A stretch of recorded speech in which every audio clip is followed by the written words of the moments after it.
ମୁଁ ସମସ୍ତଙ୍କୁ ସ୍ୱାଗତ କରୁଛି ଫୋମ୍ ଟ୍ୟୁଟୋରିଆଲ୍ସ ୟୁଟ୍ୟୁବ ଚେନାଲ को। आज क्लास में आलोचना करवा +3 चतुर्थ सेमिस्टर कोर 10 यूनिट 3 उपरे जो रही अनेक गुड़िए गल्प और से आम रेवती गल्प उपर आलोचना करी सारी। वर्तमान क्लास में आलोचना करवा जो अच्छी एबे मध्य बंची एबे मध्य बंची गल्प उपर आम आलोचना करवा जार गाल्पिक होउचंती गोदावरी महापात्र। तो गल्प को जीवा पूर्व आम प्रथम गोदावरी महापात्र ऊपर जानिबा एवं तापर आम आमर गल्प उपर आलोचना करवा।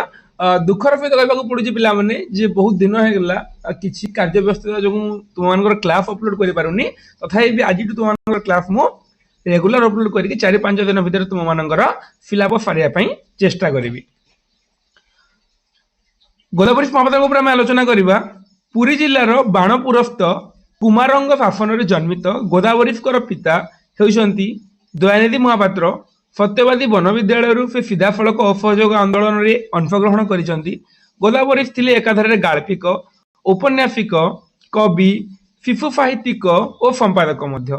तांको कविता मध्य रही बाणपुर, प्रभात कुसुम, चिठी, रूपरेखा, हे मोर कलम, उठ कंकाल पाइले से माने उठ कंकाल गोटे गुरुत्वपूर्ण कविता संकलन उठ कंकाल और कंटा फूल पाई ओडिया साहित्य अकादमी पुरस्कार। बंका और सिरा पाई से केंद्र साहित्य अकादमी पुरस्कार। के गोदावरी महापात्र उपन्यास गुड़िक रही उपन्यास गुड़िक रही देख राजद्रोही रक्तपात उपन्यास गुड़ी रही राजद्रोही रक्तपात दे नहीं जाए राजद्रोही रक्तपात, बंदीर माया, प्रेम पथे, वीर युवक, विद्रोह ये 6 गोटे उपन्यास। राजद्रोही रक्तपात, प्रेम पथे, बंदीर माया, वीर युवक, विद्रोह से भाव साहित्य मध्य मो खेल साथी, छविर कविता, कुनीर हाथी, ठेकुआ भाई, कि ना, शिशु कथामाला, सहज पाठ गुड़ाक से रचना करते गल्प मध्य स्थान पाई अनेक गुड़े गल्प।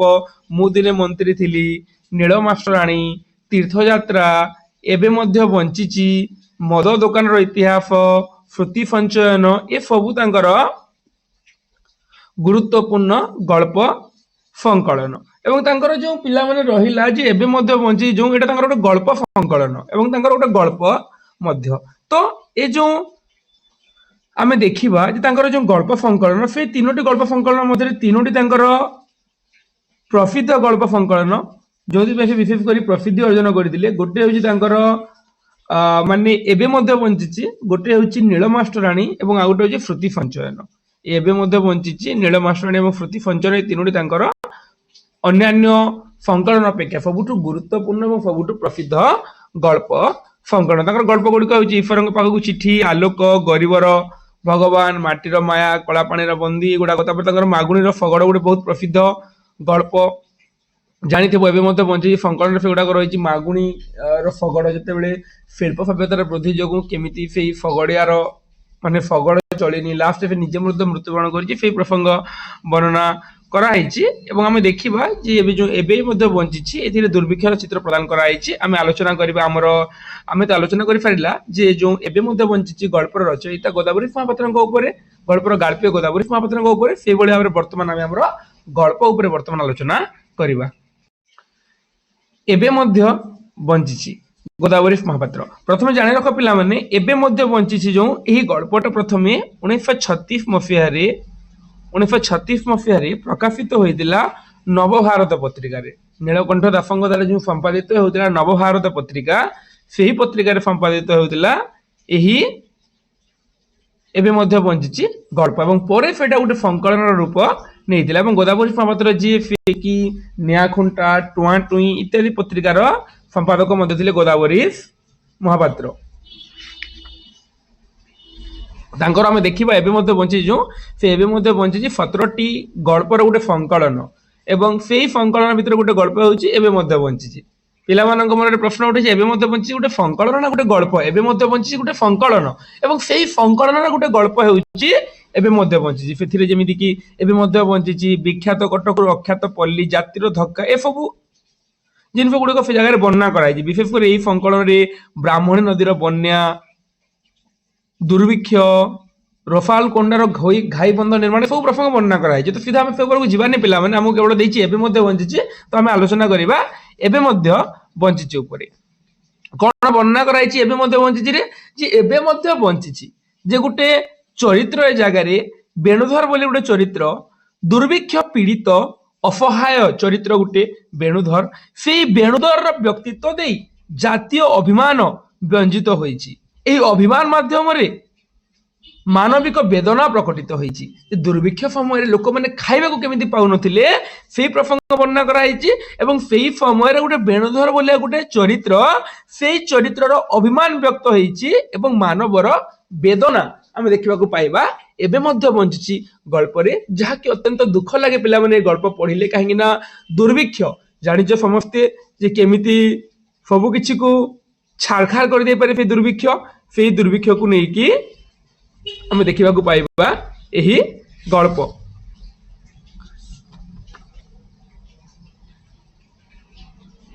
देख वेणुधर वेणुधर कौन करिब किछि ठीक करि पारला नाही जेतेबेले गाँ जाक लोक बाहरती साहाय्य केन्द्र को साहाय्य पाई वेणुधर पिंडारे तुनी होई ठिया हुए वेणुधर अभिमान कथा जगह वर्णना कराई वेणुधर अभिमान व्यंजित होती जगह ए जगह मानविक वेदना बोध प्रकटित होती जितेबेले गाँ लोक बाहरती साहाय्य केन्द्र को साहाय्य पाई से समय दुर्भिक्ष पड़ता लोक मैंने खाइबा को पाउनथिले हाहाकार होइकि मरुथिले से समय रे सेतेबेले भावे वेणुधर एते लोक जाउछंती समस्त गाँव मु हाथ पते ठिया होई मागिबाटा सुंदर हेबनी गाँ लोक माने समस्त जानती साहाय्य केन्द्र को साहाय्य पाई चाउल आनिया पाई किंतु वेणुधर भावे जे समस्त जाउछंती मु जाइकि से जगार चाउल आनिबि समस्त आगरे से जिनिस सुंदर हेबो नाही जेउ दिन केही जानती नाही से दिन वेणुधर कांथरे लटकाई थिबा चिरा कामिजटाकू देहरे गलाई दे खूब साहस दांड को बाहरी पड़े जो दिन लोक मैंने समस्त जानती ये भावे जे समस्ते जाउछंती मु केमिति जाइकि तांको सहित जाइकि से समय चाउल मागिबी साहाय्य केन्द्र को जाइकि साहाय्य मागिबी जो दिन केही भी जानतेनी से दिन वेणुधर भावे जे दांड को बाहरी पड़े गोटे गेंजीटाए पिंधिकी दांड डेई बिल पड़िया डेई जितेबेले से बड़ बर गछ मूले पहुंचे टिके बसी पड़े श्यामल पत्र गहल तले शीतल पवन टिके पाई से आखि बुझी अनेक भावे भावे से जीव केन्द्र द्वारे ठिया हेबो से प्रथम भावे जे सब लोक जाउछंती मु केमिति जीवी से पुणी भावे जो दिन केही जाउ नथिबे से दिन मु जीवी से दिन से गेंजी टाइप पिंधिकी चली आसे साहाय्य केन्द्र किंतु बाटरे से गोटे बरगछ मूले बसिकी पुणी भावे मु जीवी केन्द्र द्वारे ठिया हेबी किपरि ठिया हेबी हाथ जोड़ीबी माने भावे किपरि ठिया हेबो हाथ जोड़ब ना हाथ दुईटा दुई पाखक झुलाई रखिब मुंड टिके नुआइब ना मुंड को वीर परी सीधा रखी ठिया हेबो हसिब ना दुखरे मुह सुखाइब कौन करिब किछि स्थिर करि पारे नाही जे वेणुधर जितेबेले साहाय्य केन्द्र को साहाय्य मागिबाकू जीव से केमिति रहइब से जगह रे से जिन से भाबी पारे नाही मुंड को टेकिब ना मुंड को नुआइब हसिब ना मुह सुखाइब केमिति से साहाय्य मागिब से जिनिस वेणुधर भाबी पारे नाही बिचारा सेठी जे थिबे से जब चिन्हा लोक होइथिबे तेबे कौन करबाकू हेबो अरे मु जो साहाय्य मागिबाकू जीबे मते लाज लागिबोनी से जगह रे जदि जो माने थिबे से माने मोर चिन्हा लोक होइथिबे केमिति साहाय्य मागिबी तो दुर्भिक्ष समय लोक माने एतिले खाइबाकू पाउ नथिले साहाय्य केन्द्र को साहाय्य मागिबाकू जाउथिले सेही समय वेणुधर बोलिया गोटे चरित्रर मनर भावना मनर वेदना तार अभिमान ए गल्प रे प्रकाशित होइछि बफी बफी बिचारी बिचारी सूर्य मुंड उपरको उठे से बरगछ तले से बफी बफी बिचारी बिचारी सूर्य मुंड ऊपर उठी जाए तार भावना किंतु शेष हुए नहीं से भाभी चले केमिति जीवी कौन करी कौन जनइबी तांको से जनशून्य बिलमाल भितरे गछ डाଳରେ ଯେତେବେଳେ ଦୁଇଟି ଗୁଣ୍ଡୁଚି ମୁଫା ଚେଞ୍ଚ ଫେ ଯେଉଁ ଗଛ ତଳେ ବସିଥାଏ ସେ ଗଛ ଡାଳରେ ଯେତେବେଳେ ଗୁଣ୍ଡୁଚି ମୁଫା ଚେଁଚା କରି ଶବ୍ଦ କରି ଏ ଡାଳରୁ ସେ ଡାଳକୁ ଧାଆନ୍ତି କିମ୍ବା କୋଆ କୋଇଲି ରାବି ଉଠନ୍ତି ସେ ଆଣ୍ଠୁ ଉପରୁ ମୁଣ୍ଡ ଉଠାଇ ଆଖି ଫିଟାଏ କିନ୍ତୁ ଦେଖେ ସେହି ନୀତିଦିନର ଫନଫାର ତାହାରି ଆଗରେ ସେ ମାନେ ଆଣ୍ଠୁକୁ ଏମିତି ରଖିକି ଆଣ୍ଠୁରେ ମୁଣ୍ଡ ଗାଜିକି ଏମିତି ମାନେ ମୁଣ୍ଡ ରଖିଥାଏ तो फिर आखि फिटाई देखे फिर चेचा शब्द आखि देले फिटाई देखाई जे सबुदिन पर फे फनफार दूरर मरीचिका पानी परी भासी जाए तार आफा ठीक से भाव में दूर को बही जाए मुह बुलाई देखे दूर रे गछ गहल रे फिरे गाँ फिर देखुची जे दूर रे गछर गहल रे फिरे गाँ ए गाँव रे पिला माने बंची रे इंपोर्टेंट क्वेश्चन जानी था फिरे गाँ कथा वर्णना कराई वेणुधर चरित्र कथा वर्णना କରାଯାଇଛି। ସେଠାରେ ଗୋଟିଏ ଚାଳ ଉପରେ ଗୋଟେ ଜାତୀୟ ପତାକା ସେ ଦେଖୁଛି, ନିରୀକ୍ଷଣ କରୁଛି ଯେ ଗୋଟେ ଫିରେଇ ଗାଁକୁ ଦେଖୁଛି। ଫିରେଇ ଗାଁର ଗୋଟେ ଚାଳ ଉପରେ ଫରଫର ହୋଇ ଉଡୁଛି ଜାତୀୟ ପତାକା। ତାହାରି ତଳେ ସ୍ୱେଚ୍ଛାସେବକ, ଦେଶ ସେବକ, ମାତୃପୂଜକ, ଜନନାୟକ, ଦରିଦ୍ର ସାଥୀ ଯେ କେହି ଚାଉଳ ଧରି ବାଣ୍ଟିବାକୁ ବସିଥିବେ ବୋଲି ମନେ କରେ। ସେ ଭାବେ ଯେ ସେ ଯେଉଁ ଜାତୀୟ ପତାକା ଉଡୁଛି ସେ ତଳେ କେହି ନା କେହି ସାହାଯ୍ୟ କେନ୍ଦ୍ରରେ ଚାଉଳ ବାଣ୍ଟିବାକୁ ବସିଥିବେ। ଅନ୍ୟ ଆଡେ ମୁହଁ ବୁଲେଇ ଦେଖେ ସେହିପରି ଗୁଡାଏ ଗଛ ଗହଳରେ ବାଗଳ ପଡା। ତାହାରି ଭିତରେ ଗୋଟିଏ ଛୋଟ ଚାଳ ଘର। ସେଇ ଚାଳ ଘର ଭିତରେ କେତୋଟି ପ୍ରାଣୀ, କାହାର ପେଟରେ ଅନ୍ନ ନାହିଁ କି ମୁହଁରେ ହସ ନାହିଁ। ସେ ପାଖକୁ ଦେଖୁଛି, ସେ ପାଖରେ ଗୋଟେ ବାଗଳ ପଡା, ଗୋଟେ ଚାଳ ଘରର କଥା ବର୍ଣ୍ଣନା କରାଯାଇଛି ପିଲାମାନେ। ଗୋଟେ ପଡା ଅଛି, ଚାଳ ଗଛ ଗୋଟେ ବାଗଲ ପଡା ବୋଲି ଗୋଟେ ସାହିର କଥା, ଏବଂ ସେଥିରେ ଗୋଟେ ଚାଳ ଘର ଅଛି। ତ ସେଇ ଚାଳ ଘରରେ ମାନେ ଦେଖୁଛି ଯେ ସେ ଜାଗାରେ ଗୁଡାଏ ପ୍ରାଣୀ ଅଛନ୍ତି, କିନ୍ତୁ କାହାର ପେଟରେ ଅନ୍ନ ନାହିଁ। ଦିନେ ନୁହେଁ, 2 ଦିନ ନୁହେଁ, 5 ଦିନ ହେଲା ସେଇ କୁଡିଆ ତଳେ ଚୁଲି ଜଳି ନାହିଁ, ସେ ଭିତରେ ଅଇଁଠା ପଡିନାହିଁ। ଏକଥା ଭାବିଲା ବେଳେ ସେ ପୁଣି ଆଖି ବୁଜିଦିଏ। ଆଖି ପୁଣି ବେଣୁଧର ବନ୍ଦ କରିଦିଏ। ଯେ ଦୁର୍ଭିକ୍ଷ ସମୟର ହାହାକାର ଚିତ୍ର। ସେ ନିଜେ ଚାଉଳ ଆଣିବାକୁ ଯିବାକୁ ଚାହୁଁଛି, କିନ୍ତୁ ଆଣିପାରୁନାହିଁ। ପାଖ ଲୋକଙ୍କୁ ଦେଖୁଛି, ସେମାନେ ଖାଇବାକୁ ପାଉନାହାନ୍ତି, ଛଟପଟ ହେଉଛନ୍ତି। ମାତ୍ର ନିଜ ଭିତରେ ସେ ଦେଖେ ଆଉ ଗୋଟେ ଜଗତ। କି ସୁନ୍ଦର, କି ଜୀବନମୟ ଜଗତ ସେ ଭିତରେ ବେଣୁଧର ବୋଲି 17 ବର୍ଷର ଯୁବକ କେତେ ଖେଳିଲା, କେତେ ହସି ହସେଇଲା, କେତେ ନାଚି ନଚେଇଲା। ଯେ ସେଇ ଭିତରେ ସେ ଦେଖୁଛି ଯେ ବେଣୁଧର ବୋଲି ଗୋଟେ 17 ବର୍ଷର ଯୁବକର କଥା, ତା ଆଗ ଦିନର କଥା ବର୍ଣ୍ଣନା କରାଯାଇଛି। ସେ ଗଲା ଘର ଛାଡି ପାଠ ପଢିବାକୁ। ଯେଉଁଠାରେ ଦେବତା ମଣିଷର ସାକ୍ଷୀ, ସେଇଠାରେ ସେ ପାଠ ପଢିଲା। ପାଠ ପଢି ପଢି ଭାବିଲା ସେ ଜାଗିବ, ଦେଶକୁ ଜଗେଇବ। ସେ ଭାବିଛି ଯେ ସେ ଜଗିବ, ଦେଶକୁ ଜଗେଇବ। ବେଣୁଧର ଆଖି ଫିଟେଇଲା, ସେ ଦେଖିଲା ପୁଣି ସେଇ ଆଖି ଆଗରେ ସେଇ ପୁରୁଣା ସଂସାର। ସେ ଆଖି ବନ୍ଦ କରିକି ଭାବିଛି, ମୁଁ ପାଠ ପଢିବି, ନିଜେ ଜାଗିବି, ଦେଶକୁ ଯୋଗେଇବି। ସେ ଆଖି ଖୋଲିକି ପୁଣି ଭାବିଛି ସେଇ ପୁରୁଣା ସଂସାର। ଭଙ୍ଗାରୁଜା ସଂସାର ଭିତରେ ତାର ପାଠ ପଢା ଅକାଳରେ ଶେଷ ହୋଇଛି। ସେଇ ନିରସ ସଂସାର ଭିତରେ ତାର ଆଶାର ଝରଣ ଶୁଖି ଯାଇଛି, ପ୍ରାଣର ରସ ମରିଯାଇଛି। ସେ ଯାହା ଭାବୁଥିଲା, ସେ ନିରୀହ ଲୋକର କଥା କୁହାଯାଇଛି ଏ ଜାଗାରେ, ବେଣୁଧରର କଥା, ଯିଏକି ସାହାଯ୍ୟ କେନ୍ଦ୍ରକୁ ସାହାଯ୍ୟ ମାଗିବାକୁ ଯିବାକୁ ଚେଷ୍ଟା କରିଛି, କିନ୍ତୁ ଯାଇପାରିନି। ତା ବିବେକ ତାକୁ ବାଧା ଦେଇଛି ଯିବା ପାଇଁ। ସେ ଆସିଛି ଭିକ ମାଗି କେତୋଟି ପ୍ରାଣୀଙ୍କୁ ପୋଷିବ ବୋଲି। ସେ ଆସିଛି ଭିକ ମାଗି କଣ ପାଇଁ? କେତୋଟି ପ୍ରାଣୀଙ୍କୁ ସେ ପୋଷିବ ବୋଲିକି। ବେଣୁଧର ପାରିଲା ନାହିଁ। ବରଗଛ ମୂଳେ ଠିଆ ହୋଇ ମୁହଁ ବୁଲେଇଲା ଗାଁ ଆଡକୁ। ସେ ଯିବା ପାଇଁ ସାହାଯ୍ୟ କେନ୍ଦ୍ରକୁ ଚାହିଁଲା, ଘରୁ ଆସିଲା, ବରଗଛ ମୂଳରେ ରହିଲା, କିନ୍ତୁ ସେ ଯାଇପାରିଲା ନାହିଁ। ଭାବିଲା, ନା, ମୁଁ ଏପରି ଭାବରେ ଯାଇ ଭିକ ମାଗିବାଟା ସୁନ୍ଦର ହେବନି। ସାହାଯ୍ୟ କେନ୍ଦ୍ରକୁ ଯାଇକି ମାଗିବା ମାନେ ଭିକ ମାଗିବା। ତେଣୁ ବେଣୁଧର ଭାବିଲା, ଦେଖ ମାନେ ତାର ଚିନ୍ତା ଦେଖ, ଲୋକ ଥିଲେ ଭାବୁଛି ହଁ ଲୋକ ଥିଲେ ଯିବିନି, ଲୋକ ନଥିଲେ ଭାବୁଛି ଠିକ ଅଛି ମୁଁ ପଳେଇବି, କିନ୍ତୁ ସେ ପୁଣି ଭାବୁଛି ଯେ ମୁଁ ଯାଇକି ଭିକ ମାଗିବାଟା ସୁନ୍ଦର ହେବ ନାହିଁ। କେହି ଯେତେବେଳେ ଯାଉନାହାନ୍ତି, ମୁଁ ଏକାକି ଗଲେ ସେମାନେ ମନେ କରିବେ କଣ? ବରଂ ଗହଳି ଭିତରେ ପଶି କାନି ପତେଇ ମାଗିଦେଲେ ଚଳିପାରେ। ଯେ ଏବେ ପୁଣି ସେ ଭାବୁଛି, ଯେତେବେଳେ ପ୍ରଥମେ ଭାବୁଥିଲା ଯେ ସମସ୍ତେ ଯାଉଛନ୍ତି, ମୁଁ ଯାଇକି କେଉଁ ଲାଜରେ ତାଙ୍କୁ ଭିକ ସେଇ ସମୟରେ ମାଗିବି। ତାପରେ ଭାବିଲା ଯେ କେହି ନଥିଲା ବେଳେ ଯିବି। ପୁଣି ସେ ଭାବିଲା ଯେ କେହି ନଥିଲା ବେଳେ ଗଲାବେଳେ ଯଦି ମୋତେ କେହି ଚିହ୍ନି ପକାନ୍ତି। ତାପରେ ପୁଣି ଭାବୁଛି ଯେ ଲୋକମାନେ ଥିଲାବେଳେ ଯିବି, ସେ ଭିତରେ ଗହଳି ଭିତରେ ଯାଇକି ପଶି କାନି ପତେଇ ଭିକ ମାଗି ଦେଇକି ଚଳିଯିବି। ତଥାପି ବେଣୁଧର କଣ କରିବ ବୁଝିପାରିଲାନି। ସେ ସ୍ଥିର କରିପାରିଲାନି ସେ କେତେବେଳେ ଯିବ। ଲୋକମାନେ ଥିଲାବେଳେ ଯିବ ନା ଲୋକମାନେ ନଥିଲା ବେଳେ ଯିବ। ଦିନେ ଗଲା, 2 ଦିନ ଗଲା, 4 ଦିନ ଗଲା, 8 ଦିନ ଗଲା। ଦିନ ସତେ ଅବା ପାଣି ପରି ବହିଗଲା। ଦିନ ପରେ ଦିନ ବିତିଗଲା। ବେଣୁଧର ସ୍ଥିର କରିପାରିନି ସେ ସାହାଯ୍ୟ କେନ୍ଦ୍ରକୁ କେମିତି ସାହାଯ୍ୟ ମାଗିବାକୁ ଯିବ। ସେ ଦେଖିଲା ସେଇ ସୁଅରେ ତା ନିଜ ଗାଁର ଶହ ଶହ ମହାପ୍ରାଣୀ ଭାସି ଭାସି ପେଟ ଦେଖାଇ, କଙ୍କାଳ ଦେଖାଇ, କାନି ଦେଖାଇ ଯାଇ ଲାଗୁଛନ୍ତି ଫିରେଇ ଗାଁର ଚାଉଳ ବଣ୍ଟା କନ୍ଦଲ ଦୁଆରେ। ଯେ ଏତେ ଦୁର୍ଭିକ୍ଷ ଏତେ ଭୟାନକ ହୋଇଥିଲା ଯେ ସେଇ ଗାଁର ଶହ ଶହ ପ୍ରାଣୀ କଣ କରୁଛନ୍ତି, ପେଟ ଦେଖାଇ, କଙ୍କାଳ ଦେଖାଇ, କାନି ଦେଖାଇ ଲାଗୁଛନ୍ତି ଫିରେଇ ଗାଁର ଚାଉଳ ବଣ୍ଟା ଦ୍ୱାରକୁ ଯାଇକି ସେମାନେ ଅପେକ୍ଷା କରୁଛନ୍ତି ଖାଇବା ପାଇଁ। 2 ମୁଠା ଖାଇବା ପାଇଁ ସେମାନେ ଯାଇକି ଅପେକ୍ଷା କରୁଛନ୍ତି ସେଇ ଚାଉଳ କେନ୍ଦ୍ର ନିକଟରେ। ଯାହା ପାଉଛନ୍ତି ମୁଠାଏ, ତାହା ସିଝେଇ ଖାଇବାକୁ ଦରକାର ପଡୁନି। ଯୋଉ ମୁଠାଏ ଚାଉଳ ସେଇ ସାହାଯ୍ୟ କେନ୍ଦ୍ରରେ ସେମାନେ ପାଉଛନ୍ତି, ତାଙ୍କୁ ସିଝେଇକି ଖାଇବାକୁ ମଧ୍ୟ ଦରକାର ପଡୁନି।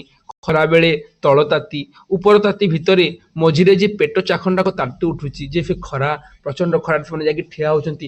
ତଳ ତାତି ଉପର ତାତି, ମାନେ ଉପରୁ ସୂର୍ଯ୍ୟଙ୍କ ପ୍ରଭାବ, ତଳେ ମାଟି ଯୋଉ ତତୁଛି, ସେଇ ତାହା ସେମାନେ ସମ୍ଭାଳି ନ ପାରି ମୁଠା ମୁଠା ଚାଉଳ ବ୍ୟାକୁଳ ଭାବରେ ପାଟିରେ ଭର୍ତ୍ତି କରୁଛନ୍ତି।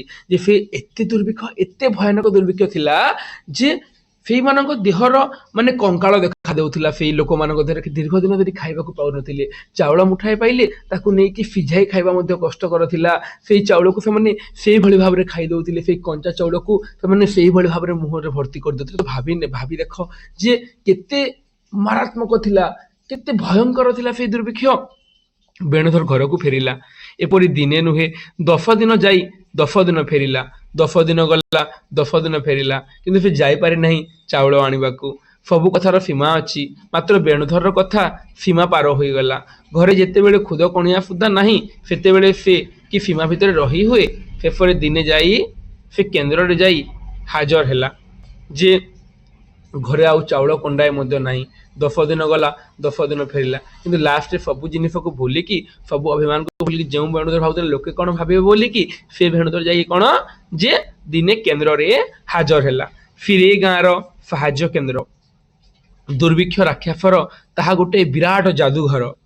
ଯେଉଁ ଦେଶରେ ଯୁଗ ଯୁଗ ଧରି ବିରାଟ ପଥର ସ୍ତୂପ ଉପରେ ପତିତ ପାବନ ବାନା ଉଡୁଛି, ସେହି ଦେଶର ଲକ୍ଷ ଲକ୍ଷ ନରନାରୀଙ୍କ ବିକଳ ଧ୍ୱନି ସେତେବେଳେ ଫିରେଇରେ ପ୍ରତିଧ୍ୱନିତ ହେଉଥିଲା। ଲକ୍ଷ ଲକ୍ଷ ଲୋକଙ୍କର ଧ୍ୱନି ସେ ଗାଁରେ ପ୍ରତିଧ୍ୱନିତ ହେଉଥିଲା। ଯେଉଁ ଦେଶର ମଣିଷର ସାକ୍ଷୀ ରୂପେ ସ୍ୱୟଂ ଦେବତା ବାଟ ଚାଲି ଆସିଥିଲେ ବୋଲି କଥା ଅଛି, ଦୁଃଖ ଦାରିଦ୍ର୍ୟର ସାକ୍ଷ୍ୟ ନେବା ପାଇଁ ସେଇ ଭୂମିର ପରମ ସନ୍ନ୍ୟାସ ଉତ୍କଳମଣି ସେଠାରେ ଉପସ୍ଥିତ ଥିଲେ ବୋଲି ବର୍ଣ୍ଣନା କରାଯାଇଛି। ଯେ ଆମେ ଦେଖିବା ଯେ ସେଇ ଗାଁର କଥା, ସେ ଦୁର୍ଭିକ୍ଷ ସମୟର ସେଇ ସାହାଯ୍ୟ କେନ୍ଦ୍ରର କଥା ଏଇ ଜାଗାରେ ବର୍ଣ୍ଣନା କରାଯାଇଛି। ସେତେବେଳେ ଫିରେଇ ଗୋଟେ ବିରାଟ ମଶାଣି କହିଲେ ଚଳେ। ସେଇ ଫିରେଇ ଗାଁର କଥା ବର୍ଣ୍ଣନା କରାଯାଇଛି। ଦରମରା ମଣିଷ ଗୁଡାକ ସେଠାରେ ମରିବେ କି ଜୀଇବେ ଠିକ କରିପାରୁନଥିଲେ। କାହା ଆଖିରେ ଜ୍ୟୋତି ନଥିଲା, କାହା ମୁହଁରେ ହସ ନଥିଲା, କାହା ପାଦରେ ବଳ ନଥିଲା, କାହା ପେଟରେ ଅନ୍ନ ନଥିଲା, କି କାହା କଟିରେ କନା ନଥିଲା। କେବଳ ସମସ୍ତଙ୍କର କଣ୍ଠରେ ବିକଟ ସ୍ୱର। ସମସ୍ତେ କହୁଥିଲେ ଦିଅ ଦିଅ ଦିଅ, ଖାଇବାକୁ ଦିଅ। କଣ କରିବେ ସ୍ଥିର କରିପାରୁନଥିଲେ। ବଞ୍ଚିବେ ନା ମରିବେ। ପେଟରେ ଖାଇବାକୁ ନ ପାଇଲେ ସେମାନେ ହସିବେ କେମିତି? ପାଦରେ ବଳ ନଥିଲା, କାହା ପେଟରେ ଖାଇବାକୁ ନଥିଲା, ସମସ୍ତେ ଭୋକିଲା, କେବଳ କହୁଥିଲେ ଦିଅ ଦିଅ ଦିଅ, ଚାଉଳ ଖଣ୍ଡାଏ ଦିଅ। ବେଣୁଧର ଯାଇ ଭିତରେ ଯାଇ ଠିଆ ହେଲା। ସେ ଶବ୍ଦ ଶୁଣି ତାର କାନ ତାବଡ଼ା ପଡିଲା। ତାକୁ ବହୁତ ମାନେ କେମିତି ଗୋଟେ ଫିରିଲା ବେଣୁଧରକୁ। ସେ ଦୃଶ୍ୟ ଦେଖି ତା ଆଖି କି ଜାଲୁ ଜାଲୁ ଦିଶିଲା। ସେ ସେହି ଭିତରେ ଜଣେ ହୋଇ ଠିଆ ହେବାକୁ ଇଚ୍ଛା କଲା ନାହିଁ। ସେ ଯାଇଛି, ଦେଖିଲା ଲୋକମାନଙ୍କର ହାହାକାର। ଏପଟେ ବେଣୁଧର ଘରେ କିଛି ନାହିଁ, ଅନ୍ୟ ଲୋକମାନେ ମଧ୍ୟ ହାହାକାରରେ ପ୍ରପୀଡ଼ିତ। ତ ଇଏ ପୁଣି ଭାବିଲା ଯେ ଯାଇକି ସେଇମାନଙ୍କ ଭିତରେ ସେ ଠିଆ ହେବାକୁ ଇଚ୍ଛା କଲା ନାହିଁ। ମନେ କଲା ଲୋକଲୋଚନ ଅଗୋଚରରେ କେଉଁଠି ଯାଇକି ମିଶି ଯାଆନ୍ତି କି, କେଉଁଠି ସେ ଆପଣାର ମୁହଁଟା ଲୁଚାଇ ଠିଆ ହେଇପାରନ୍ତା କି, ଲୋକେ ଦେଖିଲେ ତାକୁ ଭାବିବେ କଣ, କେଉଁଠି ନିଜକୁ ହରାଇ ପାଗଳ ହୋଇଯାଆନ୍ତା କି। ବେଣୁଧର ମୁଣ୍ଡ କାମ କରେନି। ଯାହା ପାଇଛି ସେ ମୁଣ୍ଡରେ ସେ ଜିନିଷ ସେ ଚିନ୍ତା କରିଛି।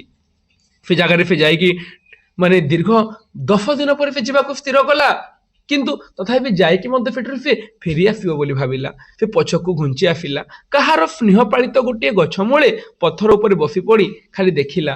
ତାକୁ ଦିଶିଲା ଗୋଟେ ପ୍ରାଚୀନ ବିରାଟ ଜାତି ହଠାତ୍ କିପରି ଭିକାରୀ ପାଲଟି ଗଲା। ଯେ ଏଇ ଦୁର୍ଭିକ୍ଷ, ନଅଙ୍କ ଦୁର୍ଭିକ୍ଷ ସବୁ କିଛି କେମିତି ଛାରଖାର କରିଦେଇଗଲା। ଗୋଟେ ବିରାଟ ଜାତି ସେ ପଛକୁ ଫେରି ଆସିକି ବସିଲା। ଦେଖିଲା ଗୋଟେ ଜାତି କେମିତି ଦୁର୍ଭିକ୍ଷ ପାଲଟି ଗଲା। ଏଇଥିପାଇଁ ଇଂରେଜ ସରକାର ଯାଇଥିଲେ, ଏଇଥିପାଇଁ ବଙ୍ଗମାନେ ଯାଇଥିଲେ, ଯୋଉମାନେ କି ଲୁଟିଥିଲେ ଓଡିଶାକୁ। ଓଡିଶାର ସେଇ ସମୟରେ କୁହାଯାଇଥିଲା ଯେ ଓଡିଶାରେ ଖାଦ୍ୟ ମହଜୁଦ ଅଛି ବୋଲିକି, ଏବଂ ସେ ଜିନିଷକୁ ବଙ୍ଗାଳୀରେ ମାନେ ବଙ୍ଗଳାରେ ବାକି ଜିନିଷ ବିକ୍ରି କରିବା ପାଇଁ ଓଡିଶାରୁ ନିଆଗଲା। କିନ୍ତୁ ପରେ ଓଡିଶାରେ ଆଉ କିଛି ନଥିଲା। ଯେତେବେଳେ ଖାଦ୍ୟ ସାମଗ୍ରୀ ଆସିଲା ସେଇ ସମୟରେ ବର୍ଷା ଥିଲା, ତାହା ପୁଣି ଧୋଇଗଲା। ଦୀର୍ଘ ଦିନ ଧରିକି କେତେ ଲୋକ ସେଇ ଦୁର୍ଭିକ୍ଷରେ ପ୍ରାଣ ତ୍ୟାଗ କଲେ, କେତେ ଲୋକ ମୃତ୍ୟୁବରଣ କଲେ। ରାସ୍ତାରେ ସତେ ଯେମିତି କେବଳ ଦିଶୁଥିଲା ସବୁଆଡେ କଙ୍କାଳ କଙ୍କାଳ କଙ୍କାଳ। ହଠାତ୍ ଗୋଟେ ବିରାଟ ଜାତି, ଗୋଟେ ସ୍ୱାଭିମାନୀ ଜାତି କେମିତି ଭିକାରୀ ପାଲଟି ଗଲା। ଜୀବନ ଥାଉ ଥାଉ ଜାତିଟା କିପରି ଅପମାନ ବରଣ କରିନେଲା। ଚାହୁଁ ଚାହୁଁ ବାଟ କିପରି ସେ ଭୁଲି ଆସିଲା। ତାକୁ ଦିଶିଲା ଏହିପରି ଏକ ପ୍ରଭାତ ଅବସରରେ ସେ ପାଠ ପଢିଥିଲା। ଚିର ଶ୍ୟାମଳ ବକୁଳ ଛୁରୀ ଅନା ମୂଳେ ଶହ ଶହ ତରୁଣ ପ୍ରାଣରେ ଯେଉଁ ଶିକ୍ଷାର ମଞ୍ଜି ପୋତା ଯାଇଥିଲା, ତାହା କଣ ଶେଷକୁ ବଢି ଉଠିଲା ଏ ଭିକ ମାଗିବା ପାଇଁ? ବେଣୁଧର କଣ ଶେଷରେ ଏଇଆ ହେବ ବୋଲି ବହି ଧରିଥିଲା? ସେ ପାଠ ପଢିଥିଲା, ଯୋଉ କଥାକୁ ସେ ଯୋଉ ତାର ପାଠ ପଢା କଥାକୁ ସ୍ମରଣ କରୁଥିଲା ଆଗରୁ, ସେ ଭାବୁଥିଲା ଶେଷରେ ଭିକାରୀ ପାଲଟିବ ବୋଲି କଣ ସେ ପାଠ ପଢିଥିଲା? ସେଇଥିପାଇଁ ସେ କଣ ବହି ଧରିଥିଲା? ବେଣୁଧର ସେଠି ଅଛି କି ନାହିଁ ବୁଝିପାରିଲା ନାହିଁ। ସେ ନିଜକୁ ଖୋଜିଲା ଯେ ପ୍ରକୃତରେ କୋଉଠି ଅଛି। ତାର ଆଖି ରହିଲା ଭିତରେ, ତାର ମନ ରହିଲା ଭିତରେ, ତାର ଭାବନା ରହିଲା ଭିତରେ। ତାର ଶରୀରଟା କେବଳ ଫିରେଇ ଗାଁର ଗଛ ମୂଳେ ଥିଲା। ତାର ଶରୀର କେବଳ ଥିଲା, କିନ୍ତୁ ତାର ମନ, ତାର ଶରୀର ସବୁ ସେଇଠି ନଥିଲା। ଚାଉଳ ଧରି ଲୋକେ ଫେରି ଚାଲିଛନ୍ତି। ଗହଳି କ୍ରମେ ଭାଜି ଆସୁଛି, ଖରା କ୍ରମେ ମାଡ଼ି ଆସୁଛି, କିନ୍ତୁ ବେଣୁଧର ନିଜକୁ ହରେଇ ଗଛ ମୂଳରେ ବସୁଛି। ସେ ଚିନ୍ତା କରିପାରୁନି ଚାଉଳ ମାଗିବାକୁ ଯିବ ନା କଣ କରିବ। ଝାଞ୍ଜି ପବନର ସ୍ପର୍ଶ କିମ୍ବା କୋପତର କରୁଣ ଧ୍ୱନି ବେଣୁଧରର ମୋହ ଭାଙ୍ଗି ପାରିଲା ନାହିଁ। ଗଛ ଯେପରି କାହାକୁ କିଛି ନ କହି ଅନେକ ଦିନ ଠିଆ ହେଇଛି।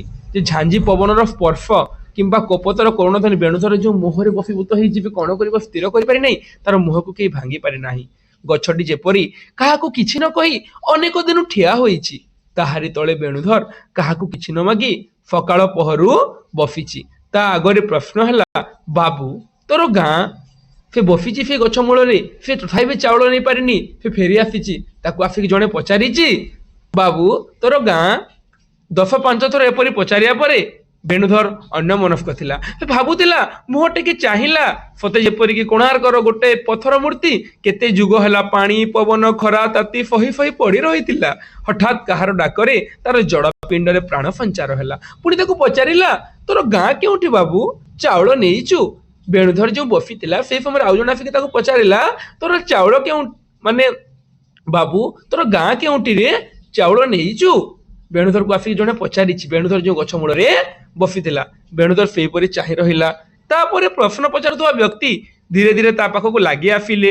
ଗୋଟେ ଶୀତଳ କୋମଳ ହାତର ସ୍ପର୍ଶ ତା ପିଠିରେ ଲାଗିଲା। ପିଠିର କାମିଜ, ଦେହର ଚମ ତଳର ରକ୍ତ ମାଂସ ହାଡ଼ ଭେଦ କରି ସତେ ଅବା ସେଇ ସ୍ପର୍ଶ ବେଣୁଧରର କେଉଁ ଅନ୍ତର ଭିତରେ ବାଜିଲା। ସେ ଯେଉଁ ସ୍ପର୍ଶ କରି ବେଣୁଧରର ଅନ୍ତର ଭିତରେ ବାଜିଲା। ତାର ଦେହ ଶୀତେଇ ଉଠିଲା। ତାକୁ ସତରେ କିଏ ଜଣେ ସ୍ପର୍ଶ କଲା। ତାର ଆଖି ପତା ଥରିଲା। ଆଖି କ୍ରମେ ଓଦା ହୋଇ ଆସିଲା। ଆଖିରୁ ଲୁହ ଝରି ପଡୁଛି। ତାପରେ 2 ଟୋପା ଲୁହ ନିଗିଡି ତଳେ ପଡିଗଲା। ସେ କଣ କରିବ ବୋଲି ଚେଷ୍ଟା କଲା। ଓଠ କଣ ଥରି ଆସିଲା। ସେ ବ୍ୟକ୍ତି ପଚାରିଲେ, ଚାଉଳ ନେଇଛୁ ବାବୁ? ବ୍ୟକ୍ତି ପଚାରିଲେ, ସେ ବ୍ୟକ୍ତି ଯିଏକି ଆସିକି ବେଣୁଧରକୁ ଛୁଇଁଲେ, ଗଛ ମୂଳରେ ଯୋଉ ବେଣୁଧର ବସିଥିଲା ତାକୁ ପଚାରିଲେ, ଚାଉଳ ନେଇଛୁ ବାବୁ? ନା, ଏତିକି କେବଳ କହିଲା ବେଣୁଧର। ତାପରେ ସେ ବ୍ୟକ୍ତି କହିଲେ, ନେବୁ? ବେଣୁଧର କହିଲା, ନା ମୁଁ ନେବାକୁ ଆସିନି। ତାର ଅଭିମାନ ଏପର୍ଯ୍ୟନ୍ତ ମଧ୍ୟ ସରିନି। ଆମେ ଦେଖିବା ଯେ ତାର ଅଭିମାନ ଯୋଉ ବ୍ୟଞ୍ଜିତ ହୋଇଛି,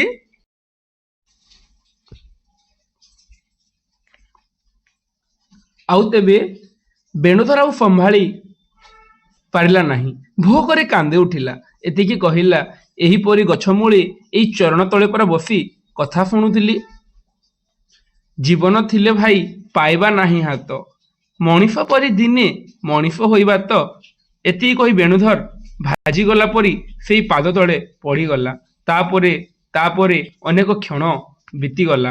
ବସି ପଡ଼ିଥିବା ବେଣୁଧରର ମୁଣ୍ଡରେ ହାତ ଦେଇ ବେଣୁଧର ଯିଏ ଆସିଛି ତାକୁ ସ୍ପର୍ଶ କରି ତା ପାଦ ତଳେ ପଡ଼ିଯାଇଛି। ସେଇ ଶାନ୍ତ ଉଦାର ମହାପୁରୁଷ ଦୂରରେ, ଖୁବ୍ ଦୂରରେ, ସୁଦୂର ଦିଗ୍ବଳୟ ସୀମାରେ ଚକ୍ଷୁ ସ୍ଥିର କରି ଅନେକ କ୍ଷଣ ଠିଆ ହେଲେ। 2 ହାତ ଅଶ୍ରୁ ତାଙ୍କର କୃଷ୍ଣଜ୍ୱଳ ଶ୍ମଶ୍ରୁ ମଣ୍ଡଳରୁ ବିନ୍ଦୁ ବିନ୍ଦୁ ହୋଇ ଖସୁଥିଲା। ଆଖି ମୁଦି ହୋଇଗଲା। ଯେତେବେଳେ ସେ ଆଖି ଫିଟେଇଲେ, ଦେଖିଲେ ସ୍ୱେଚ୍ଛାସେବକ ତାଙ୍କୁ ଡାକୁଛନ୍ତି। ବେଣୁଧର ପଥର ପରି ତଳେ ପଡ଼ିଛି। ତାଙ୍କ ମୁହଁରେ ପଦେ କଥା ବାହାରିଲା, ଏ ଜାତି ଏବେ ମଧ୍ୟ ବଞ୍ଚିଛି। ଏଇ ସ୍ୱାଧୀନ ଜାତି ଏବେ ମଧ୍ୟ ବଞ୍ଚିଛି। এই ଜିନିଷ ଏହାର ବିଷୟବସ୍ତୁ ଆମେ ଦେଖିବା। ଏ ଜାଗାରେ ଏ ଯୋଉ ବର୍ଣ୍ଣନା କରାଯାଇଛି ଗୋଲାବରୀଶ ମହାପାତ୍ରଙ୍କର ଏବେ ମଧ୍ୟ ବଞ୍ଚିଛି ଗଳ୍ପରେ, ଯେ ଜାତି ଏବେ ମଧ୍ୟ ବଞ୍ଚିଛି। ଓଡ଼ିଆ ଜାତିର କଥା, ଓଡ଼ିଆ ଜାତିର ଅବସ୍ଥା, ଏବଂ ସେଇଭଳି ଭାବରେ ମାନେ ସଚ୍ଚୋଟ ବ୍ୟକ୍ତି ବୋଲିକି ଏ ଜାଗାରେ କୁହାଯାଇଛି। ବେଣୁଧର ଯେ ଖାଇବାକୁ ନ ପାଇନି, ତଥାପି ସେ ଯିବାକୁ କୁଣ୍ଠା ବୋଧ କରୁଛି। କେମିତି ଯିବ, କେମିତି ଖାଇବାକୁ ଆଣିବ? ଓଡ଼ିଆ ଜାତି ଭିକାରୀ ପାଲଟିଛି। କିନ୍ତୁ ଭିକାରୀ ପାଲଟି ମଧ୍ୟ କିଛି ଓଡ଼ିଆ ଏମିତି ଅଛନ୍ତି ଯୋଉମାନେ କି ଭିକାରୀ ପାଲଟି ନାହାନ୍ତି। ଭୋକ ଲାଗୁଛି କିନ୍ତୁ ଖାଇବାକୁ ଗଲେ କିଏ କଣ ଭାବିବ? ତ ସେଇ ସ୍ୱାଭିମାନୀ ଓଡ଼ିଆ ଜାତିର ପରିଚୟ ଏ ଜାଗାରେ ଗୋଦାବରୀଶ ମହାପାତ୍ର ତାଙ୍କର ଏବେ ମଧ୍ୟ ବଞ୍ଚିଛି, ଗଳ୍ପ ସଂକଳନର ଏବେ ମଧ୍ୟ ବଞ୍ଚିଛି ରେ ଦେଇଛନ୍ତି।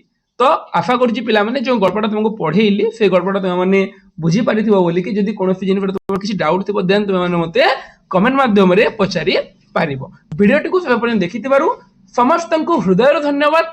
जय जगन्नाथ जय मां फैमिली। पुणी देखा आमे आगामी भिडियो रे एवं सेथिरे आमे आलोचना करिबा मनोज दासंकर फुना मेडल गल्प उपरे।